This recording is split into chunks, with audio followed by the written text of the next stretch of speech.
Hello viewers, नमस्ते। मेरी YouTube channel पर आप सभी का बहुत बहुत स्वागत है। तो आज का वीडियो है गुलदावरी यानी क्रिसैंथेमम प्लांट के ऊपर। तो ये जो प्लांट है ये वैसे विंटर सीजन का प्लांट है, लेकिन हम इसे समर सीजन में अगर इसकी प्रॉपर केयर करते हैं तो इसे हम विंटर सीजन के लिए संभाल के रख सकते हैं।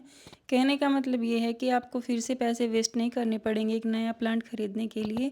आप इसी को अच्छे से ग्रो कर सकते हैं। इस प्लांट को हम कटिंग से इजीली ग्रो कर सकते हैं। तो इसकी कटिंग मैं आपको आगे लगाकर दिखाऊंगी। और अभी इसका फ्लावर खिला हुआ है। जैसा कि आपको पता है कि अभी गर्मी का महीना चल रहा है, गर्मियाँ काफ़ी ज़्यादा हो रही हैं, तो इस टाइम पे भी इसमें फ्लावरिंग हो रही है। तो ये पहले के इसके बड्स थे जो छोटे थे और अभी वो मैच्योर हो गए, अभी उनमें फ्लावर आ रखे हैं। ये मेरे पास गुलदावरी का दूसरा प्लांट है और इसका कलर भी अलग है। इसमें ऑरेंज कलर का फ्लावर आता है। इसका ये जो है बेबी प्लांट आया था और ये इतना बड़ा हो गया और अभी इसमें देखिए वापस से बड्स बनना स्टार्ट हो गए हैं। अभी इसमें फ्लोरिंग का सीज़न है नहीं, तो जो अभी जो बर्ड्स बन रहे हैं उनका क्या होगा, तो उनमें या तो इंसेक्ट अटैक हो जाता है या फिर फ्लावर है वो बहुत छोटा सा आएगा, 2-4 दिन के लिए खिलेगा मुश्किल से और वो ख़त्म हो जाएगा। तो इस तरह का होगा। लेकिन हमारा क्या होता है कि हमें एक उम्मीद हो जाती है कि इसमें ना फ्लावर खिलेगा और उसमें ऐसा सच में कुछ होता नहीं है, तो इसे हमें कट कर देना चाहिए टाइम रहते। और जब भी कोई प्लांट फ्लावरिंग की स्टेज पे पहुंचता है तो वो फ्लावर को खिलाने में बहुत ज़्यादा एनर्जी लगाता है, मतलब अपनी ऑलमोस्ट एनर्जी वो फ्लावर को खिलाने में लगा देता है। लेकिन सच में इसमें कोई फ्लावरिंग नहीं होगी विंटर से पहले। और इस तरह के प्लांट जो है वो सीजन पर बहुत ज़्यादा डिपेंड करते हैं। बिना सीजन के उनका ना तो फ्लावर बड़ा आता है और साथ ही साथ वो खिलता भी नहीं है। सो ये बेटर रहेगा कि हम अपने प्लांट की सॉफ्ट प्रूनिंग कर दें, इसे ऊपर से कट कर दें ताकि इसमें से काफ़ी सारी ब्रांचेस भी आ सकें और फिर टाइम आने पर काफ़ी सारे बड्स बने, काफ़ी सारे हमें फ्लावर्स मिले और हम खूब सारे फ्लावर्स की इसमें से हार्वेस्टिंग कर सकें। सभी प्लांट्स की तरह इसमें भी पत्ते के पास से ब्रांच आना स्टार्ट होती है, लेकिन इसकी जो ब्रांचेज आ रखी हैं उनमें छोटे छोटे बड्स भी बन रखे हैं, यानी कि वहाँ से फ्लावर खिलने की संभावना जागी हुई है। लेकिन ये कुछ ही टाइम में ख़त्म हो जाएंगे, ना ही यहाँ से कोई ब्रांच आ पाएगी, ना ही कोई फ्लावर खिल पाएगा। सो बेटर है कि इन्हें हम कट कर दें। ये हमारे प्लांट की एनर्जी तो लेंगे ही साथ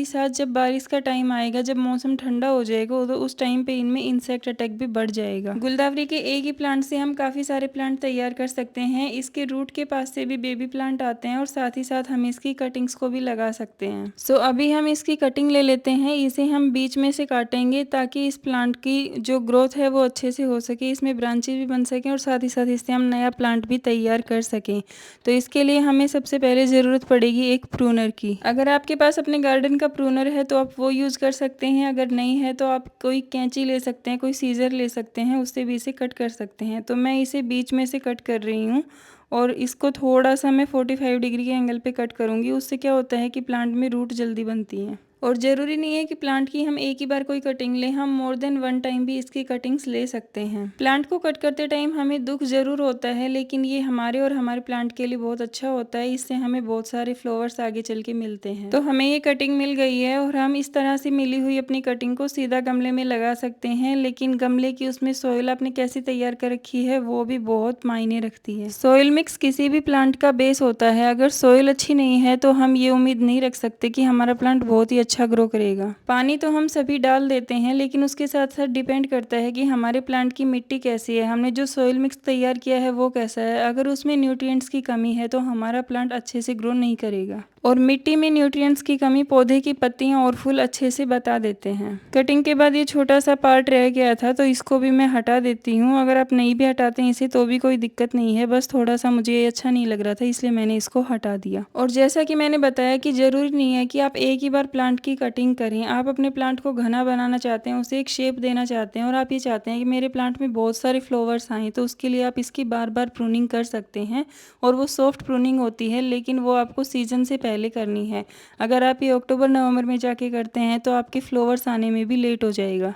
किसी भी प्लांट की कटिंग लगाने से पहले उसकी नीचे की पत्तियों को हमें हटा देना चाहिए। करीब 2 इंच तक हमें उसकी पत्तियों को हटा देना है और फिर उसे मिट्टी के अंदर दबाना है।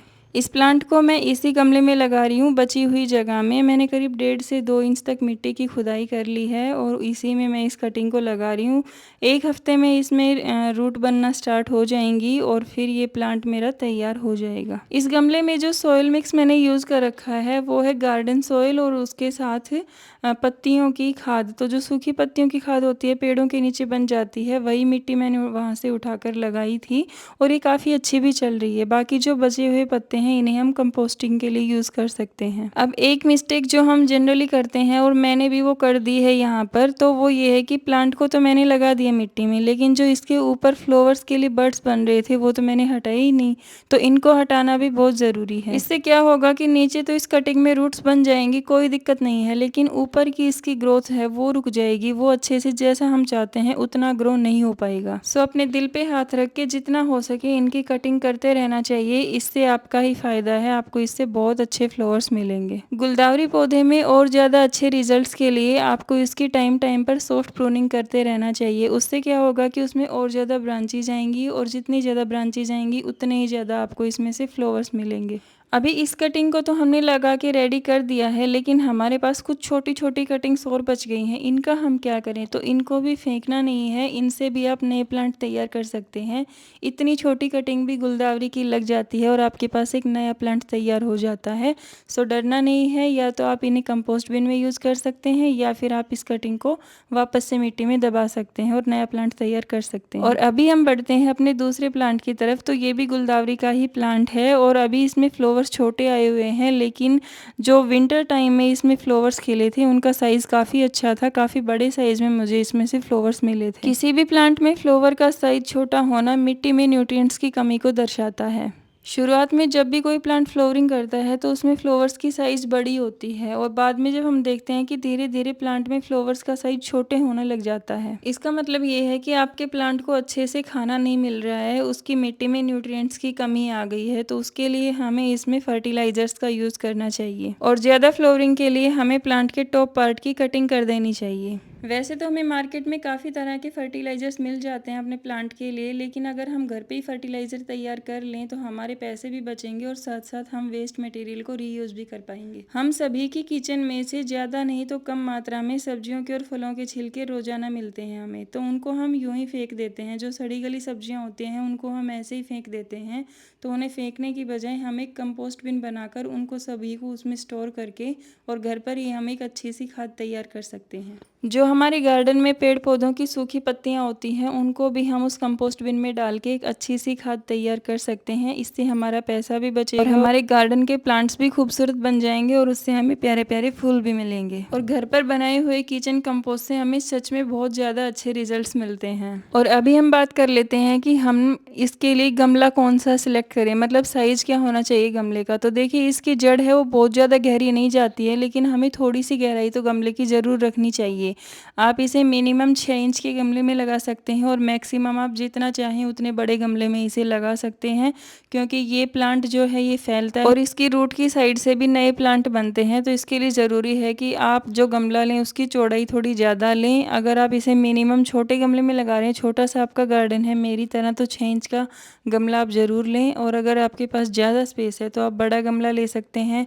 और अगर ज़मीन है तो आप मिट्टी में इसे लगाइए, बहुत अच्छे से फैलता है और बहुत प्यारे फ्लावर इसमें आते हैं। इसे आपको ऐसी जगह पर लगाना है जहाँ पर इसे सर्दी के मौसम में अच्छे से सनलाइट मिल सके। जब तक इसे सनलाइट नहीं मिलेगी इसका फ्लावर अच्छे से नहीं खिलेगा। इसे और ज़्यादा खूबसूरत दिखाने के लिए आप एक काम और कर सकते हैं कि आप एक 10 इंच का गमला लीजिए और उसमें काफ़ी सारे रंगों के गुलदावरी एक साथ लगा दीजिए। तो इसमें जो है मल्टी कलर के गुलदावरी खिलेंगे और वो बहुत ही ज़्यादा प्यारा लुक देंगे। और आप जिस भी गमले में पौधे लगाएं उसमें ड्रेनेज होल आपको ज़रूर बनाना है। सो वीडियो आपको कैसा लगा कमेंट करके ज़रूर बताना, और अगर पसंद आए तो प्लीज़ लाइक करना, शेयर करना और मेरे चैनल को ज़रूर सब्सक्राइब करना।